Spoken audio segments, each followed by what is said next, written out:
No. Stań do mnie frontalnie. Nie, bez znowu low kick. Tutaj, o tutaj musisz dać. Dobra. Dobra. I teraz tak. Kopię to znowu prawą nóżką. Prawa nóżka.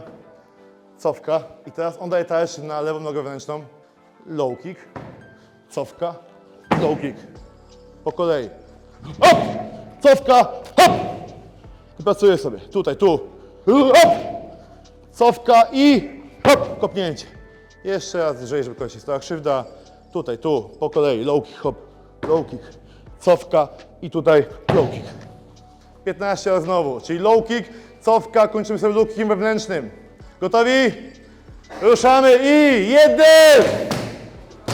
Tak jest, 2!